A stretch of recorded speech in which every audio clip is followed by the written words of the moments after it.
So there are a lot of really good players in 2K23, but there's one thing in common with all of these. None of these are budget players. We've got some great grindable cards, some great cards for a lot of MT, but very few that are cheap. But in this video, we are going to be rating them from S tier, great tier, good tier, usable but meh, and worthless. A lot of these cards are kind of just there in this game. At this stage, this is going to be the shortest tier list ever. This isn't going to be like a super long budget list like we will see later on in the year. Also, for the criteria, I have like less than about in and around 10k MT, as well as that if it's a free card, a card that everyone can have, like Fred Jones or everyone who pre-ordered the game who got Xavier McDaniel. And then for the Evos, I've just gone to Ruby with any ones that are affordable, and I'm pretty sure Jaden Ivey and Banchero are more than like 12, 15k, just even get them at their lowest tier.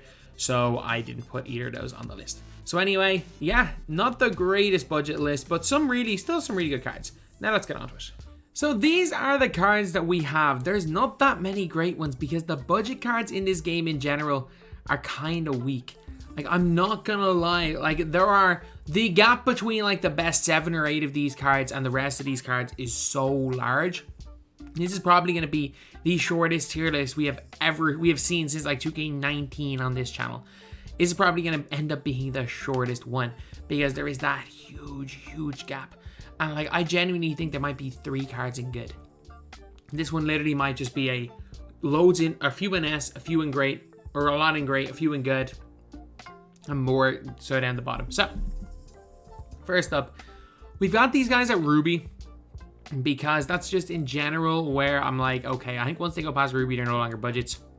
And like Banchero, I sold Banchero's Ruby card for 30k 2 days ago. So yeah, that's kind of what ended up happening. So Duran, first player. I think even at Ruby, he's good. It means he keeps the same speed. That's the thing, like for these guys, when they go and keep the same speed, they're always going to be somewhat equally as effective. He's still going to rebound well. He's still going to run well. He's still going to dunk on people. He's still going to give you basically what Jalen Duran's better cards give you. So I'm going to put the guy in great. And we got Jeremy Sohan. I think even at Ruby, I'm going to put Jeremy Sohan in the great tier as well. I'm going to put him in great as well. Mark Williams. Mark Williams is fantastic at Ruby. Like, the guy is really good. He's a solid dunker. He moves quite well. He still blocks his shots really well. The only thing is he doesn't get like bully and stuff, which is a very helpful badge when he does get the diamond. He's going to go there. And now our first S tier player is Abaji. Abaji at lower tier is the best of the rookie cards we've seen so far. And I think you can probably argue he is the best of all the rookie cards so far. Abaji is an absolute just god tier player. This guy is somebody that, like, again, you will see in the video later, I sold a really good player because I'm that happy with Abaji. Do I think he'll be the best rookie after tomorrow? No, because I think at least one of those 3 are going to be better. 2 of them come with quick release and the other one's a 6'10 small forward. So yeah, I think at least one of those 3 is going to be better, but he's fantastic. And as far as budget point cards go, I still think Ja is the best. I think Ja is no doubt about it the best guy to run at the point guard if you don't really have any coins, because while he's not the greatest defender, he's still really good on offense. You're paying a lot of money to upgrade Ja. You really are. Maybe you can argue Amethyst Curry is an upgrade because it doesn't matter what overall the cards are, all of the best token cards are in here because 30 tokens are so easy to get. Maybe you can argue Curry, but other than that, no, I think it's gonna be Ja. We're gonna be playing 1 per position anyway. I think Ja is going to go in there as the best point guard. Like, to get a better player that does similar things to Ja, you are spending minimum 60k on Baron Davis. Jimmy Butler, I think he might have to go into great if we're being honest. I think Jimmy's a really good card, but is he the best budget small forward? Which is what he would need to be to go into S tier. I don't think so. One of the best shooters in the game. I'm still going for that Jimmy Butler Opal, even though I kind of regret it because of just how much better Worthy is. Like, I actually might just change my mind after I go for Jermaine O'Neal. I might just say, screw this, I'm going for Worthy. Like, Worthy's Pink Diamond might be better than Jimmy Butler's Opal. Which is a mad thing to say, but it could well be true. I think I think I'm probably going to do that. And then just go and get my Jimmy Butler Opal sometime next season. Because I do think getting Worthy is going to be bigger because I'm more I'm sorted at the 2 guard position and I'm really not a power forward. But Jimmy Butler's, this card here is already unbelievable. Embiid, I'm going to put Embiid in this tier right here as well. Embiid is a really good center. He is. He can kind of shoot the ball. He's kind of a best of all world situation. He doesn't do anything badly. He really, really doesn't. But at the same time, it's like he doesn't stand out in any one way. He's not the best shooter. He's not the best dunker. He's not the best post player. He's not the best rebounder. He's not the best defender. So I think he belongs in great. Then I'm going to go usable but meh for Andre Miller. Like, he's not absolutely awful, but he's not good either. He's like 1k MT and you can survive out there with him.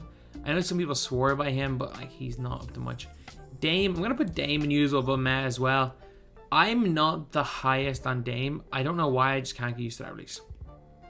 It should be good, because I do like it on normal timing on Baron Davis, but it's just, the release is just hard for me to time. I should like this card more than I do. Like, I should like him more than Trae Young. I should like him more than those guys, but for me, I prefer the other guys. And a guy that I prefer to Damian Lillard is Darius Garland. I'm going to put Darius Garland to good. I think Darius Garland has one of the best releases in the game. He's got that normal 2 leaner. Darius Garland is actually fantastic. I've been cooked by this guy. I've cooked people with this guy. You can survive with this guy online as long as you got the right players around him so that he doesn't have to play defense. You can cook with him. He can score the ball really well. Del Curry, as far as budget cards go, he's definitely kind of on the edge of budget. He's in and around like that 10-15k range, so he's not particularly cheap, but I do think Del Curry probably belongs in that good tier. He's a good shooter, not great at anything else, but his player build's alright. He's not the worst defender in the world. I'm going to put him there. First player I'm going to put him worthless tier is Dennis Scott. No, he's a 6'8" 2 guard who can shoot, so let me put him in usable. Meh. I've used him. He's not very good. He's not very good. He really struggles in terms of like doing anything of note on the floor. I can't even remember the last positive thing that Dennis Scott did for me. And I used this card quite a bit. Just shooting around, because again, when I locked in for these sets, I was like, you know what, I might as well try out all the players. I just couldn't find any sort of a rhythm with him. He isn't usable, but meh. Devin Harris is going to go at the bottom of usable, but meh. He's fast. He's fast, but he's unable to dunk, and he's not a very good shooter. Danielle Marshall. For a budget player, I'm going to put Danielle in good tier. Like, is he a great player in general? No, but for what he is, he's pretty good. And the same with Doug Christie. Like, for what these guys are, like really like nice cheap cards, they're not terrible. You can easily survive with either of those guys on the floor. It's not like they are bad players. But then the first player to go into worthless tier is Fred Jones. Fred Jones, what did they do to you? What did 2K do to you, Fred Jones? In rosters, you're a beast. They literally got rid of all you. They gave you all of Kobe's animations. It was why every video I made was like, get Fred Jones, he's gonna be God. They then went, but they made him 6'2" in rosters. And then they went and changed his height, but when they changed his height, they gave him generic SIGs and he got this bomb release instead of his actual release he was meant to have had. Giannis, S. I struggle so badly dealing with him. I struggle so badly dealing with Giannis. Like, he is the one player that I kind of just hate playing against. Every time I see Giannis there, Giannis destroys me. Anytime I use Giannis, I win. Like, I don't like using Giannis. He's not a fun player to use, but you just win when you run him. He's so effective. Giannis is going into S tier. Tatum's going to go into good tier. Tatum still got that really good release. Solid defensive stats. His badges are very lacking. I think he just comes with a lot of bronze badges. Not bad for 20 tokens, though. Like, he is a good card. Trust me, Tatum is a good card. Then we got West. Look, as far as budget point guards go, we don't really have that many great, like, real budget ones. Like, Ivy himself at Sapphire is too expensive to be in consideration for this list. There's like Banchero, but like West will shoot the ball at an absolutely elite rate. Like, that's what he does. Like, he is a pure spot-up shooting player. He is a cone point guard, and he does it really, really well. Kawhi. Look, I don't like Kawhi that much. I'm going to put Kawhi in good. A lot of people do. A lot of people call him like the best value token. Well, I think he's up there. He is pretty good. I just think there are a lot better defensive 3-and-D players you can get for cheap. And I think he's like a better Doug Christie. And I don't like his releases here. Kelly, going into good tier as well. Like, Kawhi is the best player in good tier, by the way. He might get moved up. But Kelly is just a sniper. Kelly will just hit shots, and I'm going to put in the other stash bro. Him and Robert Reed, they both have very similar releases. Neither of them are going to miss when they're wide open. And the difference is Kelly's stats are better and Robert Reed is a 6'8" guard. Durant.